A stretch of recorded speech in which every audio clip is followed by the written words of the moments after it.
All right, welcome to the LOCAC meeting. It is January 25th at 7 p.m. I'm Trish Bartel, and I'm going to start with a roll call. Andrea? Present. Jennifer? No. Kristen? Here. Danielle? Here. Larry? Present. Deborah? Present. John? Here. Jim? Not yet. Molly? Here. And Trish Bartel present. Thank you. All right, chairperson announcements. Let's get on with the agenda. The District 3 position is still open. District 3 is basically South Bay Boulevard East, both the north and the south side. We were asked at our last meeting to create a subcommittee for this Sunnyside School, which we have done, and we'll talk about that under business items. The other announcement I have is elections are coming up in May, which means that LOCAC needs to create an election committee at today's meeting, and the election committee needs to meet in the next 2 to 3 weeks. Applications are available for people to join LOCAC in early March. And as I said, elections are in May. So if anyone who is not up for re-election, and those up for re-election are Andrea, Danielle, Larry, and Deborah. If you're not one of those 4, please let me know, and we can create our election committee so that we can plan our next election. And that is all I have for chairperson announcements. Do we have any announcements from LOCAC? I don't see any hands up. Okay. Let's go to county and local reports. The sheriff's report is Sergeant Clunes here. I don't see. We've got Sergeant Slaughter. We have a new one. I'm going to ask you to unmute. Good evening. How are you? Good evening. So my name is Sergeant Slaughter. I just transferred into the Los Osos substation, so I'll be appearing periodically here at these meetings. It is my pleasure. So I do have some information regarding last month here in Los Osos. The sheriff's office, it looks like we responded to 64 calls for service last month.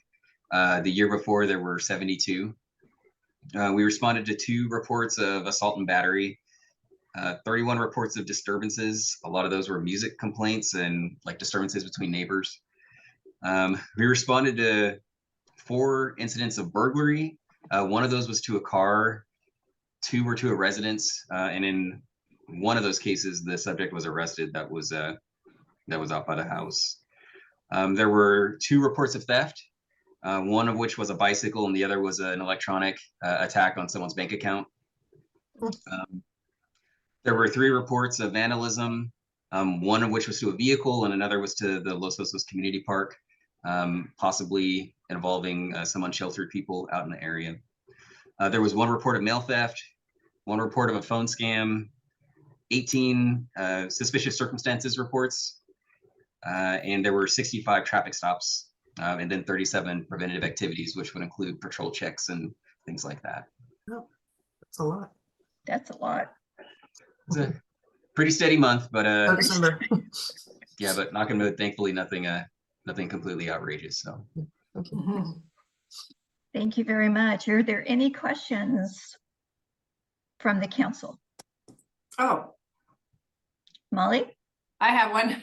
Yes, ma'am. So is the, do you know anything about the huge pile of garbage on Fairchild? Well, I don't know if it's garbage. It looks like it's an excessive accumulation of belongings of some unhoused person, possibly on Fairchild, on that dirt section just past Los Olivos, north of Los Olivos. So I am aware of it. I don't have all of the information. My fellow sergeant's working on that. My understanding is that we're attempting to coordinate with the county to remove those items. Okay, But I think there's some questions regarding its location and technically whose property it belongs to. But we're working on it. And I anticipate those items should be moved soon. okay, great, thank you. Yeah, are there any other questions from the council? I Becky's know. got her hand up. I'm doing council first, then I'll do community. No other questions from council? Okay, then let's go to Becky. I will ask you to unmute. Hello, Sergeant Slaughter. Becky McFarland here. I live at the end of Broderson, and last night we had quite a disturbance with some screaming person getting arrested out here on county property. And I'm wondering if you could tell us what happened, because it was pretty disturbing to hear all that screaming and see someone laying in the ground and being handcuffed. I'm glad they did, but is that something we need to look out for? It looks like they pulled this one person or more out from the trees behind our homes. Thank you. Hang on one second. Let me see if I can pull up that call. I am aware that there were a couple of arrests last night here from Los Osos.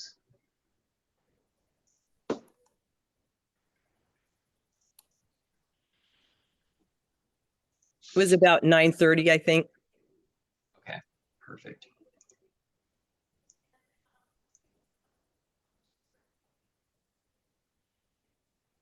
Ooh, while we're waiting, I actually do have an announcement, and it revolves around CHP. I apparently am the person that CHP calls if goats get out. So if you happen to know of someone who owns goats, it's been the second time in 2 weeks that CHP has called me. I would love to find out who these people are so I can tell them to call them. There's my I don't have goats there anymore. But yeah. They got your goat. Kristen, I think that's kind of an honor, don't you I think? feel like it is. My friend owns the land on the grade, and she's the cattle person they call when there's cattle on the grade. And I'm like, Yeah, we've there you go. arrived. See?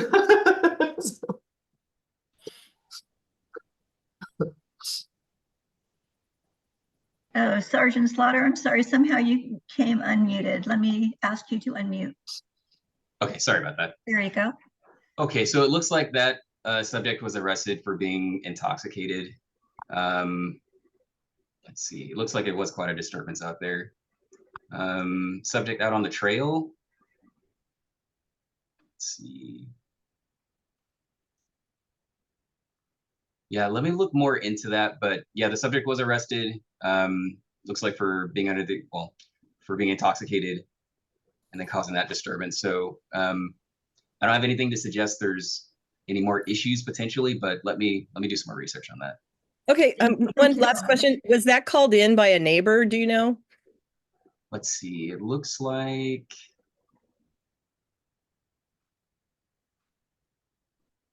it doesn't say who called it in. Okay, we have a brand new neighbor next door that just moved in like 2 days ago, and I thought, welcome to the neighborhood. Thank you. Thank you so much.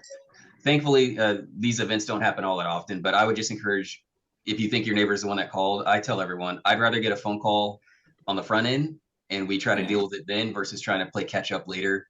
And so ultimately it looks like this subject was arrested and thankfully no injuries to anybody. That's exactly what we want, so. Thank you so much. We appreciate that. Yes, ma'am.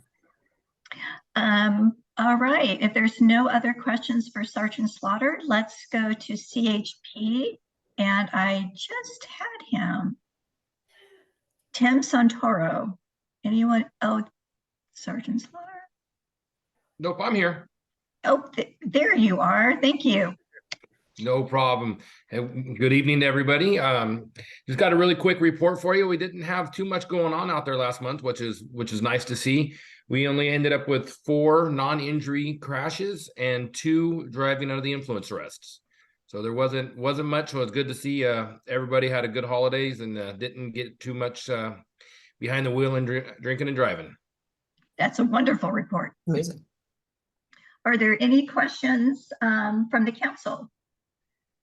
Kristen, do you need any further questions about your goat calls? No, I just think it's funny that I'm the person.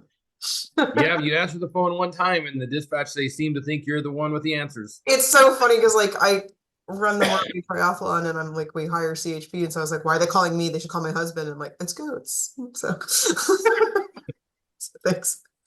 Very well. All right. You guys all have a great evening. Oh, wait, I think we have some we questions do have from some the questions. public. So hold on, I'm going to get to Lindy first. Lindy, I've asked you to unmute.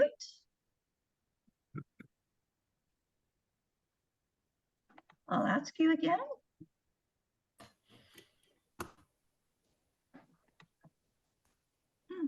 Let's go to Dave and Bev. I can't quite get through to Lindy. And Dave and Bev, there you go. Hi, it's Dave Bolus. I think there was a 3-car collision recently at Fairchild and Los Osos Valley Road. Do you know anything about that one? Oh, let's see what we got. I have the report sitting here. I did have a Fairchild and I got a 2-vehicle one that happened there. Yep, I have a couple 2-vehicle crashes, not a 3. If it happened this month, I don't have that information in front of me. This is just all the crashes which occurred in December. Yeah, we are a month behind when we get our report. But I guess that intersection is slated for a signal someday, maybe, and it sounds like there's a continuing problem there. Yeah, there is. There's the county's working on a whole bunch of improvements to the entirety of LOVR all the way out into your community to try to alleviate some of these traffic problems. Okay, thank you very much. Let me try Lindy one more time. Trish, can you unmute Deborah? She got stuck. I can, if I can find her. Thanks. Jim Stanfield is trying to find the link. So I sent him a link, so my apologies. theoretically, as long as he checks his email, he'll be good. All right.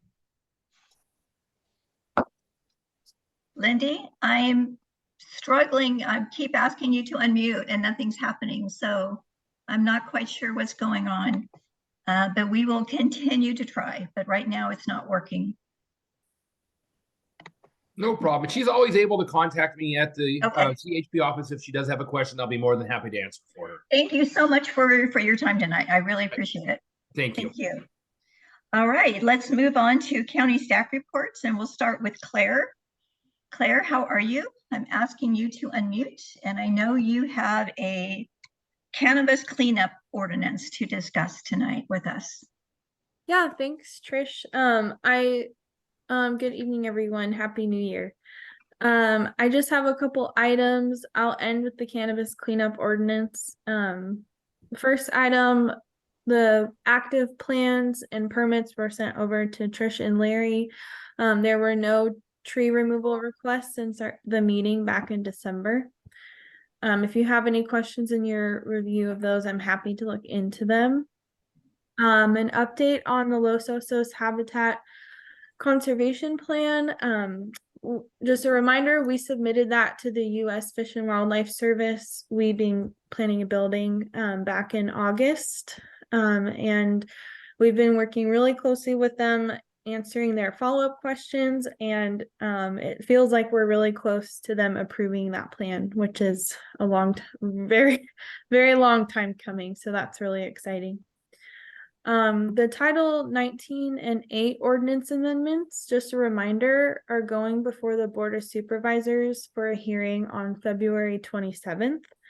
So those are the amendments to the existing Los Osos water offset program. I did a little presentation on summary of what those are at our meeting, at the LOCAC meeting last month. They're being introduced as a consent item on February 6th. But there will be an actual hearing and presentation on February 27th. And then finally, with the cannabis cleanup ordinance, I'm not the project manager, but I did want to just throw out a summary of what those ordinance amendments are. They are of limited scope just based on board direction, but basically there's kind of 3 amendments that are being made. The first is an amendment to both title our inland land use ordinance and coastal to modify the expiration of permits for cannabis projects. Rather than the permits expiring 5 years from the date of approval, they're now expiring 5 years from the operational sign-off. So this just allows time for businesses to become operational before their permit expires and they're required to reapply. The second category, if you will, of amendments is to update the hours of operation for dispensaries for delivery only that are located in the county areas, just to be consistent with state regulations. And then the third category is amending the ordinances to improve the way that the county recovers abatement costs when there's nuisance with or violation of the ordinance. So that's really high level. I think, yeah, Trish, I shared with Trish the link to the amendments on our planning and building website if you want to dig into that. If you have any questions, please direct them to Trish and I will help you get them figured out. And that's it for planning and building. Okay, thanks. And we did put that on our website. So the cannabis cleanup or ordinances on our website. So if you want some more information there or contact me. And I have council member Molly. Yeah, hi Claire. So is there anything in this about citing new facilities? Anything in these changes that relate to citing new facilities in a town like Los Osos? What do you, sorry, do you mean like the establishment of new facilities? Yes, yeah, Not that I'm aware of. They're okay. pretty minor, just like aligning with the state regulations. Yeah, it sounded pretty minor. Do you know if there are any dispensaries in Los Osos? I do not know. Okay, Yeah. all right, thank you. Mhm. Okay, are there any other questions from council for Claire? I have a question. Deborah? Claire, would you tell me again the dates of when I think you said it was the offset studies going in front of the Board of Supervisors? The first one was February what? February 6th, it's going as just a consent item. So that's when it's getting introduced to the public as, hey, the hearing is coming up. And then the actual hearing is on February 27th. Okay. And it's just for clarity, not trying to correct you, Deborah, but just for clarity, it's the kind of next step after the offset study. It's the actual amendments to the ordinance. The amendment to the ordinance. Thank you. Mhm. Thank you very much. Claire, I have one question. I know that BMC, so the three water purveyors, sent a letter to the county on this ordinance. Is anything happening with that, or what's the status of that? Yeah, so we all the public comment that we received, planning building received on the ordinance amendments, we review those and consider those. And so, there are some parts of that letter that have been used to shape and better the ordinance. And we also we have monthly meetings with the BMC and are picking those back up next month. But yeah, we've been in contact with them over it. Great, thank you very much for that clarity. Any other council members? John? Yes, I've asked before months ago about the status of the Los Osos nursery application for a permit there that had been tied up, seems like forever. Is there any news regarding that? And if you need to check and get back to us, that'll be fine. Yeah, John, I think I emailed you something about that, but maybe I had your wrong email giving an update. So I'll look into that and make sure I have your correct email.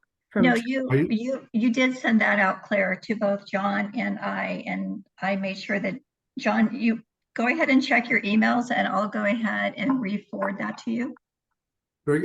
Are you aware of any news regarding it? Not since I last checked into it. All right. If you would check again for us. Okay, sure. Thank you. Mm-hmm. Any other council members, questions for Claire? All right, let's go to the public, and Jeff, I'm asking you to unmute.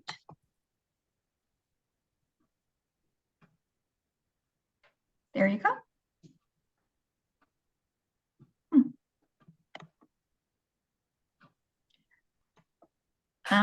Larry, can you try to unmute him? I'm trying right now. Yeah, me too. And it's not unmuting. It seems like anyone who's in that little upper left corner is not unmuting.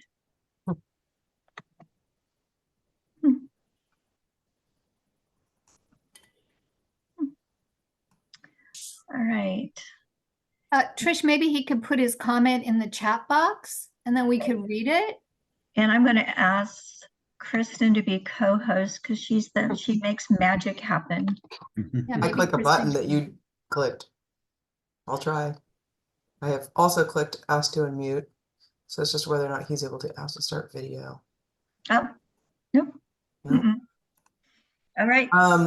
Maybe Jeff, let me try kicking you into the waiting room and bring you back in. So we're kicking you out for a second just to see if it works. Don't get mad. Okay. Now he's in the waiting room. Wait, now it doesn't tell me there's a waiting room.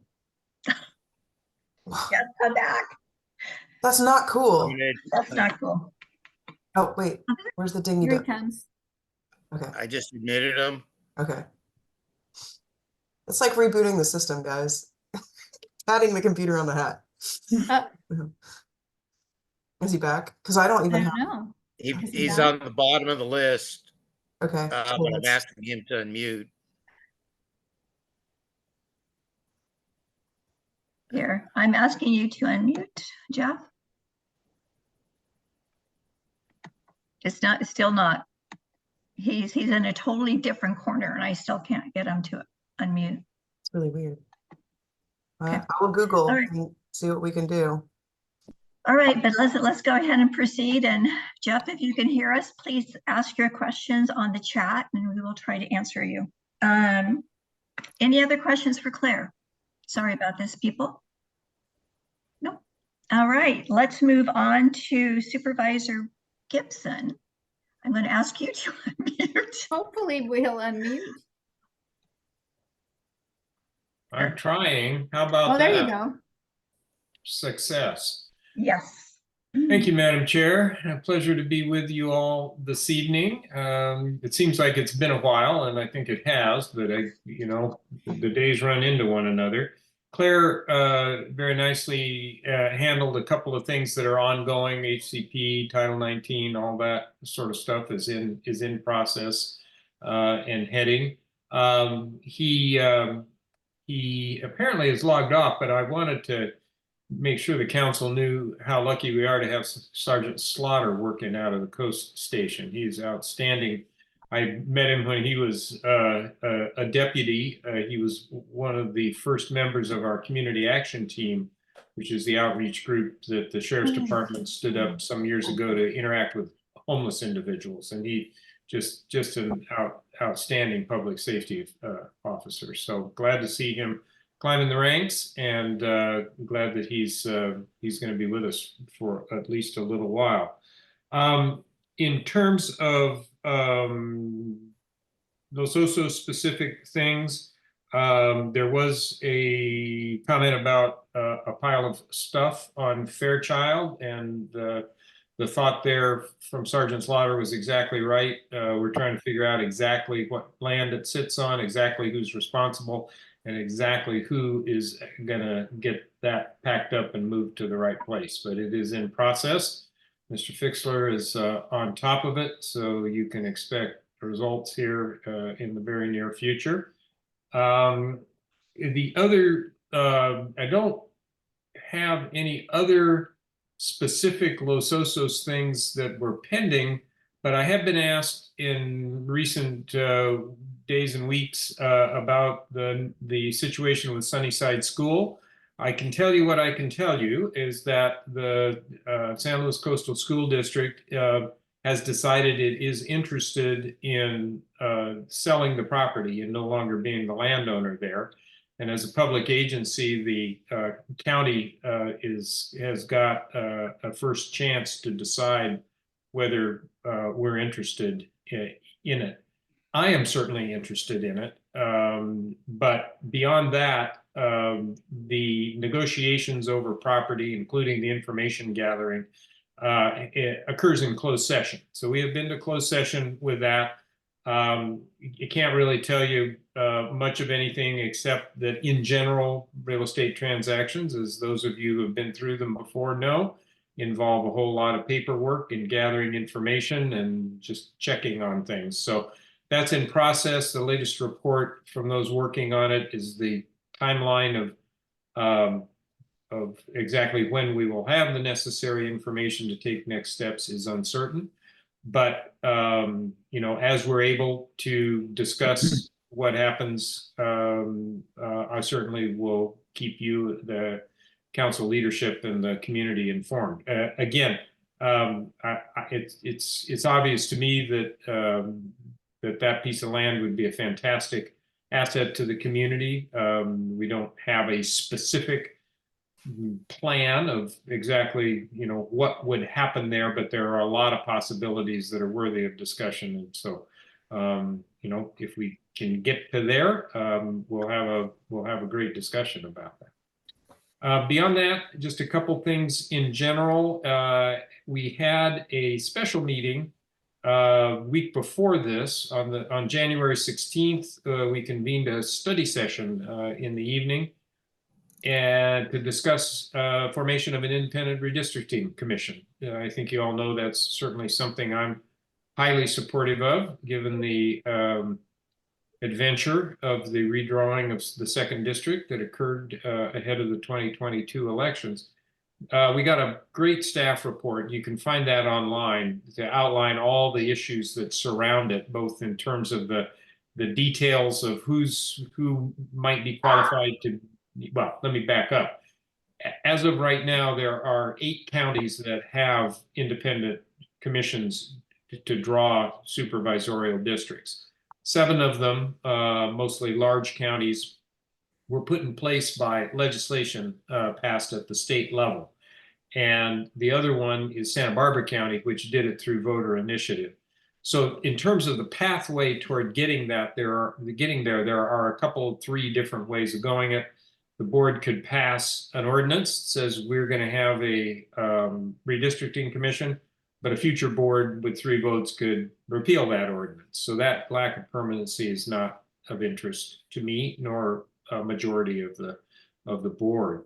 The other way would be to go to the voters with a voter initiative, have them voted in so that any change or repeal could only be done by another ballot measure voted on. That had originally been my preference. It seems to me that the community should have its voice heard in terms of creating that.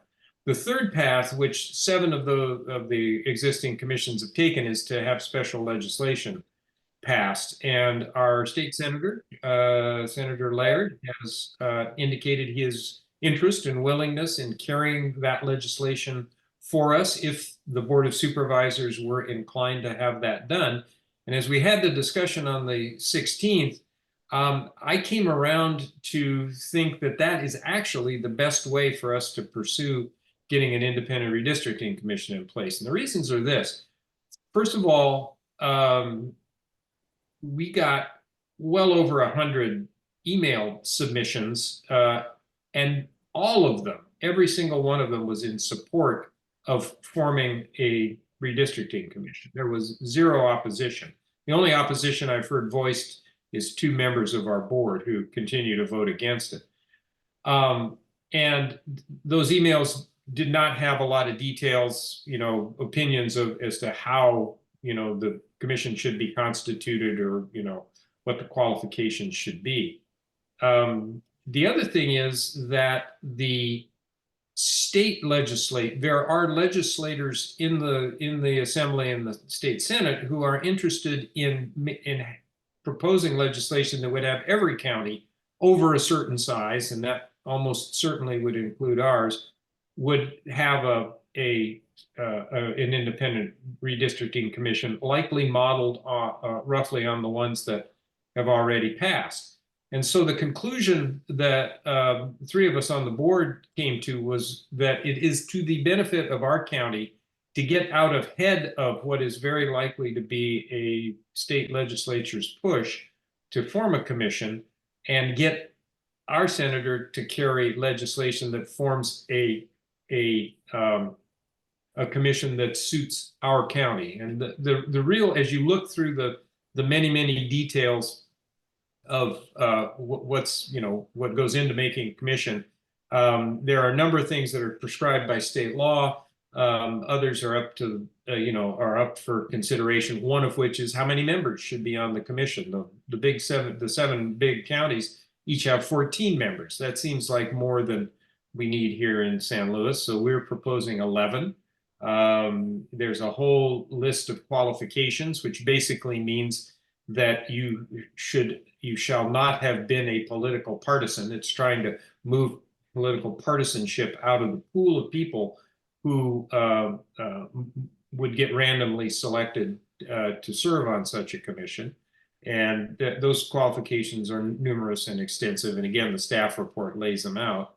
And you know, there are a few other details there. So what the board decided to do was move this, you know, indicate to Senator Laird we're interested in having an IRC, as we call it, Independent Redistricting Commission. Here's the frame we'd like it to. Here's what we'd like it to look like.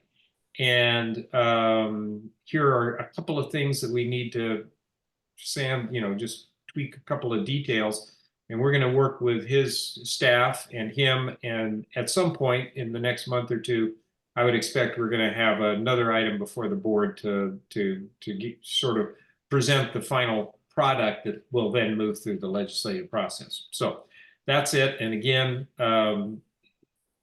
because it looks very likely we'd end up with one, we figured the wide public support made this a reasonable approach. And then the other thing I'll talk about is broadband. You may know that the state and the federal government has made unprecedented numbers of dollars available to improve broadband connectivity. Los Osos itself is actually in pretty good shape, but it could be better if it really wants to aspire to the most modern of standards. And that's the hardware side of it, the infrastructure side. On the other side of it, we know that broadband connections can be expensive and there are people who can't afford it. And so there's a whole business of making broadband accessible by providing supports for people. There is a program called the Affordable Connectivity Program that can get your broadband at $30 a month if you income qualify for it. We're working actively to get that reauthorized at the federal level.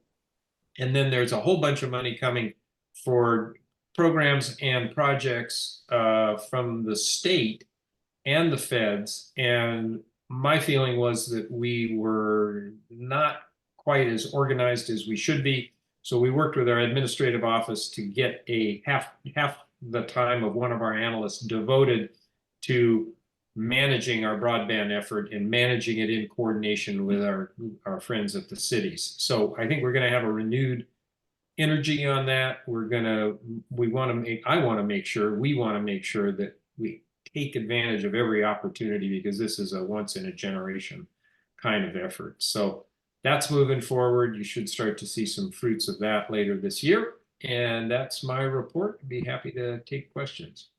Thank you, Supervisor Gibson. Are there any questions from council? Andrea? Hi, Bruce. Two Hey. questions.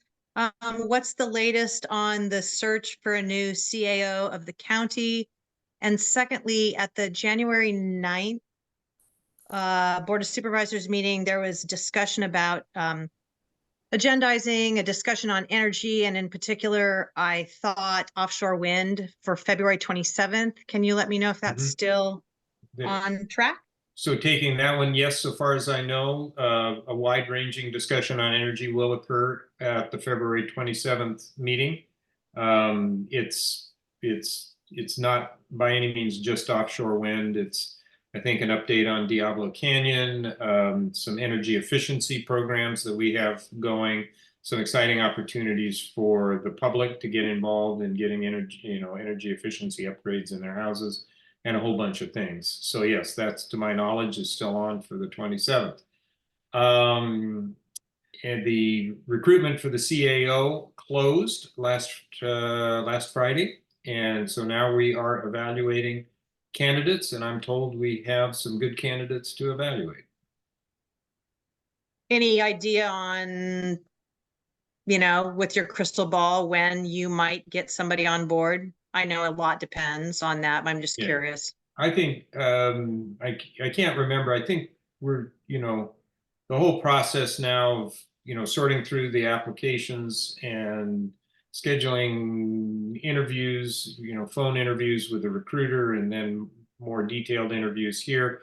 I'm thinking it's at least 60 days out, maybe a bit more. Thank you. All right, let's move on to Deborah. Thanks. Bruce, later tonight, I'm going to be talking about the Safe Trek Complete Street Safety Report. And one of the things that comes up in both our Transportation Committee meeting and in the General LOCAC meeting is that we never get to speak to Public Works. We have great liaison and communication with Claire at Planning and Building, but how do we get connected into Public Works? Is it possible for them to send someone to one of our meetings? Sure. I'd like to know what's happening with the corridor study. I'd like to share with them some of the results of this study. They've gotten a copy of it, but probably didn't necessarily take the time to really look at it. So what are your thoughts? I saw Blake writing, so my guess is that later tonight, he's going to send an email to somebody. But yeah, we can, it would be helpful. You, as I recall, you have a transportation committee or a streets and transportation committee. Yes, we have a transportation committee. If that committee would like to list the topics it's interested in, email it to Blake, CC me, we'll approach Public Works about getting you connected. Excellent. I will do that. Thank you. Okay. Molly. Okay, I'm maybe a little on the low tech end.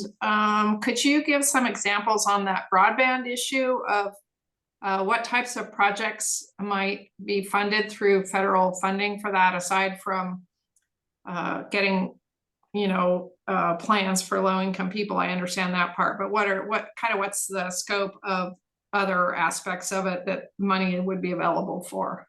Well, on the infrastructure side, the overall thing, the ideal is to get fiber connection to each house. Yeah. In an urban area. So that's the ultimate goal. To get there, there needs to be an assessment of what fiber. You break it down into the middle mile and the last mile. There's the backbone services that are that are there already. But what they found was, I forget how many hundreds or thousands of miles of middle mile the state needed to get even close to being able to provide broadband to every individual that lives in a reasonably dense part of the state. But the state put $6 billion toward that, and that has pretty much survived the budget axing. So that middle mile is, to think of it as the major road network, and then the last mile is to take off into each individual neighborhood and work to get fiber to each home. Again, in an urbanized neighborhood. We then look a little broader, and what do you do with bigger lot neighborhoods where doing that becomes more expensive? You get to even less dense rural areas where you might have to go to a wireless connection or a satellite connection, and there may be people who live so remotely that we really can't promise that they would have a broadband connection, but such as the bill for being able to see the stars at night, if you will. So that's the infrastructure side. On the accessibility side is to make sure that, especially in disadvantaged communities, we're doing everything we can to do outreach, culturally appropriate, in Spanish, in Mixteco, in whatever language we need, to be sure people understand, and that we develop support systems for both dealing with the affordability issue, which we can work on to an extent with competitiveness of service provider, but also the digital literacy, which is the matter of somebody may have a connection, they may have a support program to afford it, but they don't know what to do with the internet. And that kind of lack of connection to the internet actually sounds pretty good some days to me, but that's another topic for conversation. Yeah. So those are the things we'd be working on. Okay, thank you. All right, let me, John. Yes, You're thank you. next Bruce, that's exciting news about Sunnyside School, and I wondered, the community has a vital interest in figuring out some ideas to use that property as you go. You know, we don't need to be in on the real estate negotiations, but a community forum, in-person community forum in Los Osos at the right time would really be appreciated. I know to get people out and to talk about the possibilities there. And Bruce, I can answer that one. John, you missed our last meeting. So we talked a little bit about Sunnyside, and it is on our agenda under business items for tonight. So if you would just delay a little bit, we'll be answering a Sure, lot of thank those you. questions. Okay, thank you. Thank you. Any other council members for Supervisor Gibson? No. Okay, let's go to Margaret. I'm going to ask you to unmute. There you go. Okay, hi. Thanks, Trish. Supervisor Gibson, I had a couple questions, and maybe I wasn't paying 100% attention, so you may have talked about this. But where is the money to buy Sunnyside School coming from? Well, if we get to that point, that's a big question. So we're not at the where, you know, we again can't really talk about what we're discussing in closed session, but as you can imagine, getting the information and then figuring out how it could be financed are the key issues in front of us. So the financing of it is, you know, obviously a potential issue of getting the money. Well, like I say, again, Mhm. I think in general, you can, you know, if anybody buying a piece of property has to Right. where the money comes from. So Yeah, I don't know if the government, state or federal, has any money for that, you know, being the sort of community we are, and I don't know. Mhm. We're low on parks, but I don't know if that would be a state or federal issue in terms of funding. We don't know. you know, again, like I say, I can't really speak to that at this point. Okay, it's too premature, I guess. Too premature. So there isn't any proposed county usage of that Sunnyside School at this point. Too Well, premature to answer that question. Oh, well, I'd like to ask Bruce that. Well, I think it is premature. I think you're probably pretty familiar with the uses that are there. CAL FIRE has a training facility there, and there's a preschool there, and yes, a couple other uses. Those are the existing uses, and so. Okay. But the future, again, I can't really speak to what the future I understand. might be. Okay. So here's my last question. I'm in the tree and landscape group, and just as the other group, the transportation group, requested a public works representative. That I think would be helpful to us too, because we've had a lot of issues with county right-of-way and public works when we thought we were going to have a project, and it turns out, you know, months later that that wasn't going to work, and that was public works. So would that be possible to have a representative at our meeting too?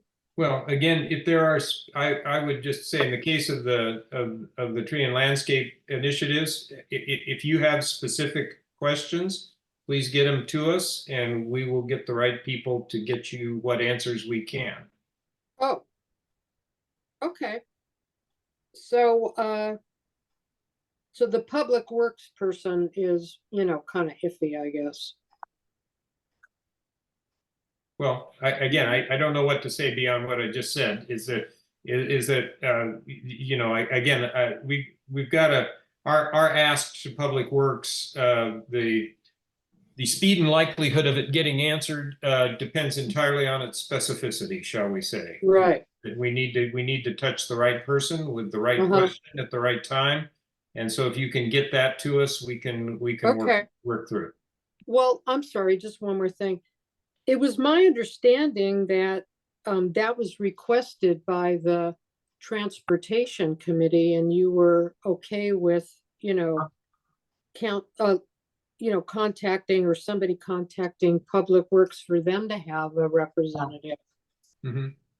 Yeah, So based on a list of specific issues of they'd questions. like to get specific answers to. oh, okay, so submit that to you. Yep. Okay, great. Thank you. Thank you, Margaret. Let's go to Jeff. You are unmuted. Am I unmuted? Yes, you are.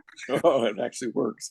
Hey, actually, I'm gonna piggyback on the last couple comments talking about public works support. Actually, before this board was there, we did have a public works transportation engineer that would attend our monthly meetings. And you're asking for some specific things that we want questions answered. A lot of it, I saw tremendous value where they would actually be able to be there and understand concerns that we would have and actually derail us where we were really going off track. Or if we look like we had something that was useful and they can help us, they would have, whether it's, hey, let's put a traffic speed count machine up because residents have a problem with it there and we can then get some data. I see this as a community of, 15, 16,000 people. And, we've asked that to be restarted. It stopped during COVID. We didn't have our meetings. And now we're saying it can't be prioritized. We're really only talking for a couple, 3 hours, let's say, for a group where you could actually, residents were coming to these meetings where now we really don't have that happening because we don't have the answers. And it's just a loss of connectivity the way that I see it. So you can just give that to Blake to put on his notes to Public Works to see if they can put together, somebody to be our representative, similar to what you've got going with planning. That'd be my hope. Well, yeah, I think we start the conversation and see where it goes from there. We're happy to provide resources of our staff's time as it is constructive and beneficial to be done. But let's get going on the conversation on the topics that the Transportation Committee is interested in, and we'll see where it goes. And if regular interaction is fruitful, then we'll see if we can figure out how to make that happen. Yeah, our ongoing conversation has to do a lot with multi-use transportation on the streets. And I really think it would be really advantageous to have somebody with Public Works there to help to hear what our thoughts are and to get their thoughts so we can come up with something that helps. But anyway, we'll put this off for now. Okay, thank you very much, Jeff. Are there any other questions for Supervisor Gibson? Nope. All right, thank you so much. We appreciate you being here tonight. I'll hang in the background for a bit and may have to jump off here in a bit. So okay, no worries. Thank you. CSD report, Chris. I am going to unmute you. Hello. Hi. All right, let me get to my screen. We've had a lot of projects kind of moving along. I guess I maybe not totally completed, but the 16th Street North tank project is essentially complete. Still needs to be filled with water and disinfected, but that should happen February 2nd. The water transmission main phase of the seawall project is complete. And the next phase is the well equipping phase, where the staff's working with the county on the building process, and that will probably take until late February. I think the big holdup is the supply chain, like trying to get our part. I think it was 15-month wait, but we'll see if we can get that down. And lastly, we're working on a fire department standard of covered study, and I think that's supposed to be done in a couple of weeks. So we've been busy. Great, Any thank you very much, questions? Chris. Any questions from council? Any questions from the community? All right, Chris, thank you so much for being here tonight. I appreciate it. Thank you. Yeah, sorry, Matthew couldn't make it and you got stuck with me. We like being stuck with you. You're great. Thank you so much. Have a good evening. Thank you. Jim, do you have the Chamber of Commerce report? I certainly do. We just had a pretty successful Christmas event. We had a tree lighting event on a Friday night before the big parade. We had probably 20 people there, freshmen singing, trying to build that up a little bit. It's an opportunity to bring the community together. Parade, we had a big one, 36 entries or thereabouts. We had Limo's train, which was a big hit, got a grand prize. Beautiful day, good experience. And the last part of it was Los Osos. We had some difficulty getting signups for this one. I think we only had about 20 or so entries. I think we all know that the house on 18th Street, we have about 4 houses as you come up South Bay Boulevard, see that splash. We awarded that group the neighborhood award, about 4 houses involved there. One outstanding house was the best voted by the public. But right around the corner on 16th, we had another one equally as good. So at any rate, there were a lot of good houses, and we had a couple of pizza places stepped up and made some certificates to those people who won lighting up. It was a good opportunity as well. Central Coast Pizza and Bayside are the 2 pizza places. We've got a board retreat coming up Sunday in the morning, so we can all see the afternoon football. And we're still working, trying to come up with a sharing the office space in South Bay Community Center. Makes sense for all kinds of reasons, and we think it's going to come about. No problem with the insurance problem. I think they've worked that out. Might be able to put it together when it takes. So that's what we've been about. Thank you very much, Jim. Are there any questions from council or the community for Jim? Nope. All right, Jim, thank you so much. We are now going to move to public comments for items not on the agenda. You have 3 minutes and there's no public or council comments. Thank you.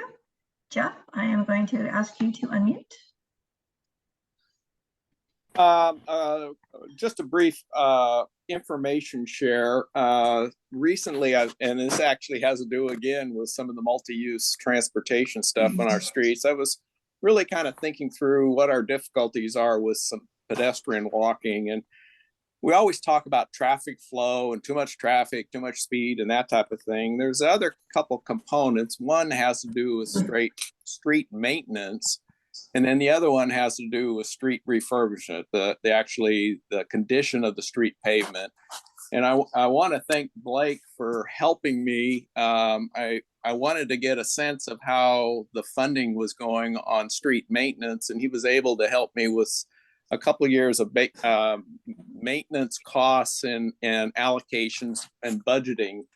And so I was able to look at that, and actually the county's doing a very good job at putting money towards maintenance of streets. But at the same time, I started just kind of walking in our neighborhood, and I was talking or emailed Josh Roberts, and his comment to me was all of the Los Osos roads are in above minimum standards. The county last year just came up with new standard approach to coming up with standards. And I was a little bit surprised at that. And they're putting together, I guess, a report that's going to be helping us understand how that was. But as I started looking at the, I guess it's called a pavement condition index, it gets real technical in this, but it has to do with, is the street, does it have a lot of potholes? Is the pavement fracturing? Is the side breaking off? And can the underlayment get water penetration to where it actually hurts it? And so I took some pictures of it, and I've now sent a note to Public Works. And this would have been a really good example of something we could have talked with Public Works at a transportation meeting. But what I was hoping to do is get them to come back to LOCAC to a transportation meeting to explain what are our numbers, why are our numbers as they are. I mean, what's it's constituting it. And I'm specifically looking at Baywood. Other areas are going to have their own people walking in them. I was told that Cabrillo Estates actually is under minimum standards, and they're working to come put that into a program, but everywhere else it's perfectly fine. But anyway, I just letting you know that the Board of Supervisors is scheduled to approve their pavement improvement or pavement rehabilitation program for the next year in March, April. Supposedly this report's going to come out hopefully before that. I was hoping we could get Public Works to talk to us so that we really understood how our roads stack up, and then we can give a more informed opinion as to if we have comments that we don't. Okay, we are past for 3 minutes, Joe. All righty, that was my comment. All right, thank you so much. Thank you. No other public comment. Let's move to committee reports. We've got the treasurer's report. Jim?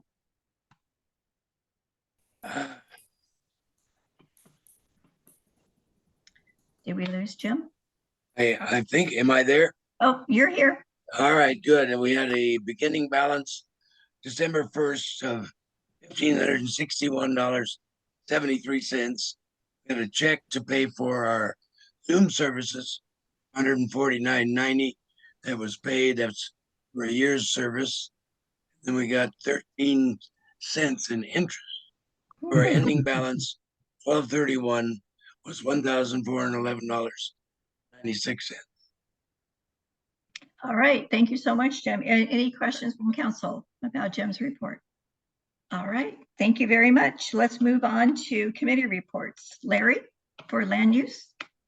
Yeah, at our last meeting, we only had one project. It'll be coming up on later on the agenda here. We do have 3 projects though coming up on our February 5th meeting. So it should be very interesting for those that want to know what's happening here, planning and building wise in Los Osos.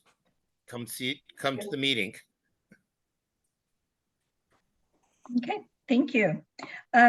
Trees and landscape, either Andrea or John or both. I think we'll both do it. I'll just first say that we're really excited to have a new public member for our committee, Catherine Corson. She joined us last week, so that's great. And John, do you want to talk a little bit about our new? John has been working diligently on a new project because we're at a lull right now. So I'll turn it over to John maybe for a brief review. Yeah, we have some exciting potential projects. We've been very frustrated because every time we try to begin a tree and landscape project along our corridors. We don't have any luck with the county's public works in terms of trying to move forward. So the exciting thing is that a private landowner, Leon Van Beurden, has suggested that he would be interested in letting us plant trees along LOVR on his property and across the street on South Bay Boulevard on that hill that's across from his office complex. And it would just be a private landowner, so the county public works couldn't stop us this time. And then he indicated that he thought the property owner adjacent to his property, a fellow from Los Altos, California, would be interested, would potentially agree to let us plant on his hillside. If you remember, as you're coming or going out of Los Osos, it's a southeast corner that's sort of a hillside. There's not much going on that hillside. And our idea is to plant some trees up there so that the entrance to our community is enhanced with, trees and beautification. And the interesting part of it is that the organization called EcoSlow from San Luis would potentially provide the trees and bring out a cadre of tree planters the day that we plant them at both Leon's property and this neighborhood property.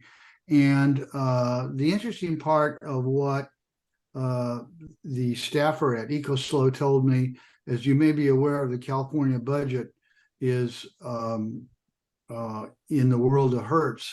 And this will be the last year they can provide trees at their cost and maintain the trees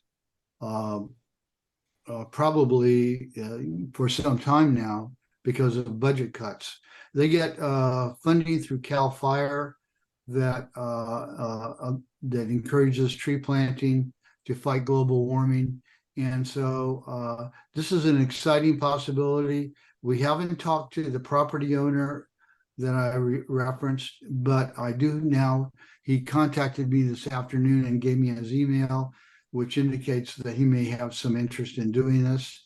So we will bring this project back through our Tree and Landscape Committee. It's a possibility we may need some emergency approval at the right time because of the timing of all this to get trees into the ground before April. So that's my report. Thank you very much, Don. All right, outreach report. We are in need of a chairperson for the outreach committee. Do we have any volunteers from council tonight? To sell you on this, it is not having to do emails and website and all that. No. It is just that unfortunately I'm overwhelmed with work and homeschooling, and I need somebody who can carry forward projects because I am not that person right now. So it's just, do you want to do the Red Barn thing? You want to help get a bunch of volunteers together to do that? Please help, because I can't. Yep. All right. If you are interested, send me an email or send me a text. Because if we don't get a chairperson, then the committee is going to be put on hold for a while. Just because I don't have the time to take that up also, as long as being your secretary and chair. Okay. All right. We will move on. Deborah, the water report. Yes, so basically the information I have is coming from the Basin Management Committee meeting. Cleith Harris, geologist, has completed the development of the Los Osos Basin well database. That means they've counted up all the wells and they have created a database, and this database is being used to utilized to support the development of the transient groundwater model. which is something that is, benefiting the overall calculation for the sustainable yield. It was some discussion at the meeting about posting this information on the new website. BMC has a new website. And so, well, it is public information. You could ask for it, but it may actually end up being posted on the website at some point. There is a really good news on the basin monitoring program improvement in December. Construction of the Skyline monitoring wells, that's 2 wells on the east end of Skyline Drive. The construction of these wells will allow the BMC to more accurately monitor seawater intrusion and groundwater conditions in zones D and E of the lower aquifer. And that happens to be a very critical location for the basin for seawater intrusion. So these are wells that are only monitoring wells. They're not wells that are used for supplying water. So that's very good news. Christine covered some of the other things regarding water, so I won't repeat what she said. That's my report as far as water goes. Thank you. Any questions for Deborah? All right, let's move on to your active transportation report. Sure. I'm going to start off by starting where I ended last month regarding road fees. We talked a little bit about road fees, how those road fees are developed. They come from permits, and because we have essentially no building in Los Osos, we have very little opportunity to build up our road fund. Our fees in Los Osos for a new permit are currently $3,822. At last month's meeting, I compared our road fees to the road fees of Nipomo, which is very similar to us in makeup. It's unincorporated and it's a coastal town and about the same size of population. Their fees are between $11,733 to as high as $14,025. And I thought, okay, what's the difference? Why are their fees so much higher? I reached out to Josh Roberts, who's the transportation division manager, and I asked him that question, and he came back with this answer. Road fees are a math equation, basically, and now I'm going to tell you the equation. Total cost of new transportation projects times the percentage share to new development divided by total new trips from the development. If you want to know that, you can email me and I will send it to you. And that equals the fee per peak hour trip. So it's a calculation based on projects. He goes on to say, in general, Nipomo has a lot more needed new transportation projects of high cost, like a $25 million freeway interchange, and that translates to higher fees. And then he finished by saying, we don't have the ability to arbitrarily modify fees. So that was the answer to my question. I thought I would share that with you. If you have more questions about that, you know how to reach me. Now I'm going to share some information from our Safe Track Complete Streets safety study. I'm going to share my screen. The document is on the website. It's a very lengthy document. So what I'm doing is sharing with you just some nuggets here. I'm going to open this up a little bit. There we go. So this is our first location of Monarch Grove Elementary where we did our site study. And what they did is they put on the map some of their suggestions of things that we could do. Like for instance, here, I'm going to point you over here. This is Vista de Oro. This is Monarch Lane. Suggestion is to evaluate installing a median refuge island. And this is because here it talks about as you come up Petro Valley Road, the street gets wider. When the street gets wider, it's an open invitation for people to go faster. And then at the same time, Petro Valley Road goes uphill. And that's also an invitation for people to step on the gas. So we have people speeding here, and we have pedestrians attempting to cross the street into Sunset Terrace, access to the state park. And I have personally seen people fear walking into, even if I stop at the crosswalk, they're afraid to step out because there's a car coming from the other direction, and they know that car's not going to stop. I've seen people actually in the crosswalk and almost get hit by cars coming up Pacho Valley Road because they're speeding, and they're simply not thinking that that is a crosswalk that they have to yield to, which of course is not true.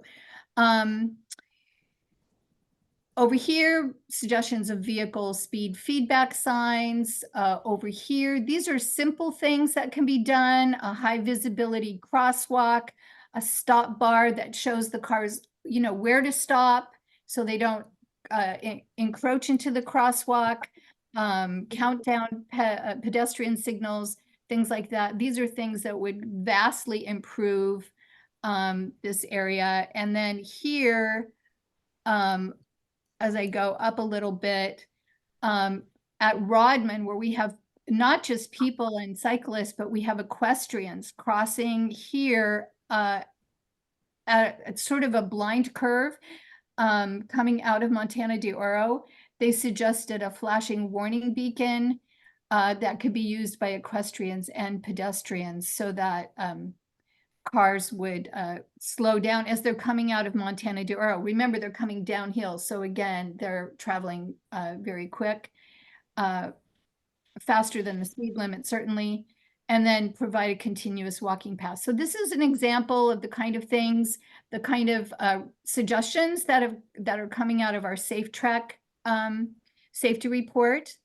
I'm going to take you to the next site, which is Baywood Elementary School. Again, some striping here for bike lanes. Just to orient you, this is the school right here.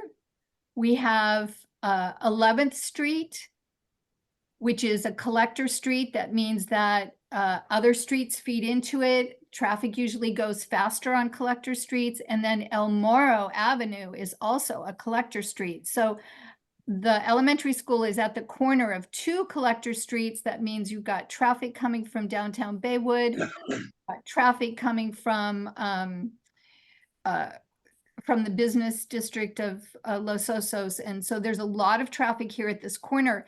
Just to add complication, we have the El Moro bike path over here. So we have kids coming from the middle school. We have kids on bicycle. We have pedestrians coming here. And so this is a big traffic jam here. And so they've made some suggestions of how to improve that.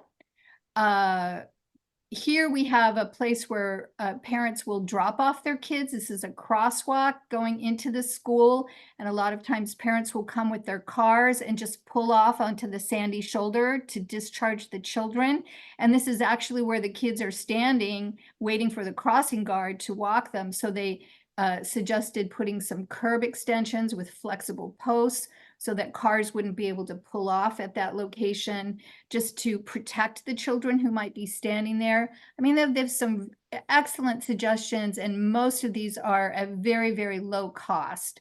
So something that we would definitely would love to talk to Public Works about. I'm going to show you over here. It says install W1115 and W. Okay, these are signs. I think I have a picture, which I'm going to go and show you what that looks like. Here we go. So we have these great signs. We have high visibility crosswalks that are done with tape instead of paint, so they're more reflective. Some yield signs here. Again, in my mind, obviously I don't know what these things cost, but relatively low cost compared to other things that you might think about doing. And then I'm going to go back and finish with some of the suggestions that came out of the third location that we studied, which was the Baywood Business District. I don't have a map of that, so I can't show it to you, but if you think about Second Street, it's very, very wide. They talked about reducing the lanes because, again, whenever you have a wide street, it makes people drive faster. We want to slow people down. It's called traffic calming. So you could actually put bike lanes there. They talked about possibly doing angled back-in parking to increase parking space within that area of Second Street. Especially during the farmer's market, that would be a good idea. And then bicycle parking locations and things like that. So they really concentrated on the multi-use aspect of the downtown business district. So cycling, pedestrians, as well as cars. So I'm going to move on to a different subject here. So if you have any questions about this, this would be a good time for you to ask me before I move on. Nope. Okay. All right. So now I'm going to show you, hopefully, no. Oh, here it is. Are you seeing this LOCAC local road repair? No. Nope. Okay, well, hold on. Let me get back to you. I think. Now are you seeing it? Yes. Yes. No. Okay. So this is my last piece of news for you. SLOCOG is working on possibly putting a half-cent sales tax ballot measure on the ballot. It's going in front of the board of directors for SLOCOG on February 7th at 9:00 a.m. They'll be discussing it. And should they approve this to go forward, it would go to the Board of Supervisors. What is it? It is a half-cent sales tax. It requires a 2/3 voter approval. This is something that Fresno County has, Santa Barbara County has, Monterey County has, Santa Cruz County has. We're like the only county around here that doesn't have this. It would create a fund for local roads. It would be in place for 20 years. What does that mean for us? I'm going to show you. They're estimating $100 million for our area. Of that $100 million, we would get 20 million, and this is based on population. So because we're one of the largest populated areas, we would get a big chunk of the money, and it would go towards, and I've put a little mark here, road repairs, safety improvements, downtown improvements, and the Los Osos Valley Road Corridor multi-use plan, which we've talked about quite a bit. So if you want to make a public comment about this concept, here's a little bit more about it. You should go to the meeting on February 7th at 9 a.m., which is the SLOCOG Board of Directors meeting. This money is restricted money. It's for local funding. It can't be spent on anything other than transportation needs. And it allows us to create a fund of matching dollars so that we can get more state and federal money, which is what they're talking about here. It brings more federal and state taxes back into San Luis Obispo County through competitive grant programs. So if that's something that is of interest to you, then you should go make a public comment. And I think, let's see.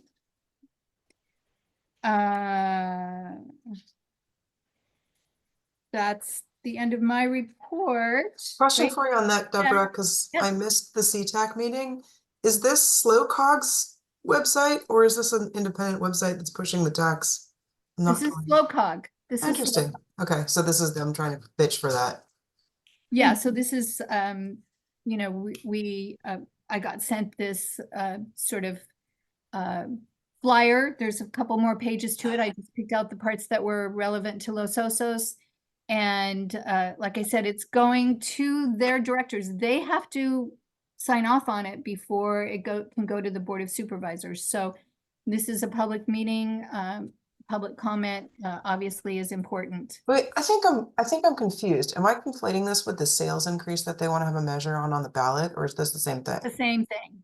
That's interesting because I thought they weren't allowed to like advocate for it. Anyway. Well, I don't know about advocating. They have to approve it in order to get on the ballot. Okay. So they're not doing that. They're probably not doing the advertising. This isn't about advocating for it. This is just about letting you know that there's a public meeting regarding this ballot measure. The one thing I would add that I learned from CTAC on this is that it doesn't only increase the revenue from what we get, but it allows them to apply for grants. Like the more money you have in a batch, you can do it. And I think that was a really interesting perspective. I think a lot of voters don't understand. So that's exactly right, Kristen. I had a workshop where I spoke to a woman from San Joaquin County. They're an unincorporated area. They had the same consultants, Frere and Piers, who did our Safe Trek Complete Street Safety report. I think I mentioned this before. They had their report just like we have our report. They then hired Frere and Piers to do a grant for them. It cost them $5,000 for them to do this grant. And it resulted in $3 million coming from the state. They had to put up a $1 million. They got $3 million to do a $4 million transportation project. They couldn't have done that if they didn't have the sales tax. Yeah. Because that's where that money came from. Yeah. You have to do the matching thing. So Deborah, this would appear on the November ballot. Is that what they're targeting? I believe so. Yeah. I haven't really been involved, so you know, I will go to this meeting and learn more about it, but I believe that's where they want it to. I mean, it's got to go to the Board of Supervisors. I would say that a lot of counties in the central part of the state use this formula because they're not rich counties, but they get this matching funds and they fix their streets. And this is something that has to be driven home to the people of San Luis if it's gonna pass, you know. Molly has her hand up, has had her hand up. Okay. I'm fully supportive of something like this. I think it's a great way to get to leverage getting more money to fix roads and that kind of thing. And I do believe that SLOCAG tried this a few years ago. There was some kind of ballot initiative about it, and it failed, and that was really unfortunate because, like you said, Deborah, all the surrounding counties have it, and it's a good way to get money for roads. So I'm a big supporter. 66%. Deborah, I'll go to that meeting with you. Great, Molly. It failed by 600 votes. Yeah. Like it barely failed.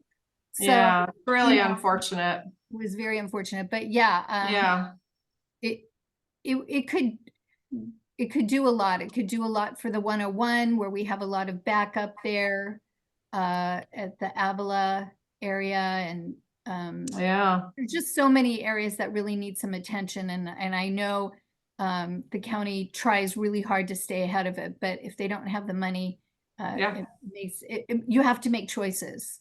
And these big road projects are extremely expensive. So yeah, we have to leverage as much money as we can for our county.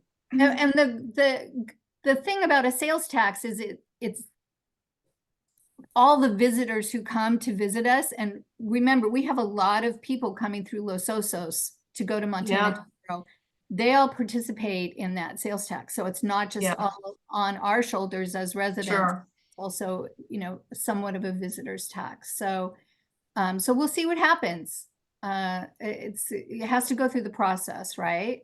All right, thank you so much. Any other questions for Deborah?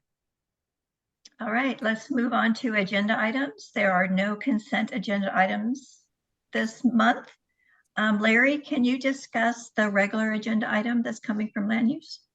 Yeah, the one item we have on the agenda is a lot line adjustment. There's this piece of property between two houses.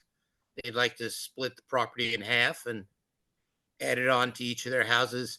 There was a representative. I don't know if he's here. Is that Jacob? Yes, I am present. Yeah. So if anyone has any questions about it, we didn't see any issue with that. It actually eliminates one parcel. So if they ever build in the future, that's one less house they're going to build, saves water. So Larry, why wasn't this on the consent agenda if there was no problem with land use? Just because we wanted to give it one more opportunity in case anybody did see an issue with it, a personal issue, any of the people in the neighborhood or something didn't want it, And we just thought it would be safer to just put it on a regular agenda. We voted to put it on consent agenda, didn't make it. Okay. Would you be willing to move the approval of this project? We have some questions first. And Andrea? Motion in a second. You Okay. can talk as long as you like. I just have a really basic question. Larry, can you share with us any of the concerns did any concerns come up with this during your land use meeting? I didn't attend. No concerns. Okay, thank you. There was one because we had something like this done on Santa Maria Street and First Street. They divided a lot, and then one of the people, this was before they built a guest house on it. Mm-hmm. Because it was big enough.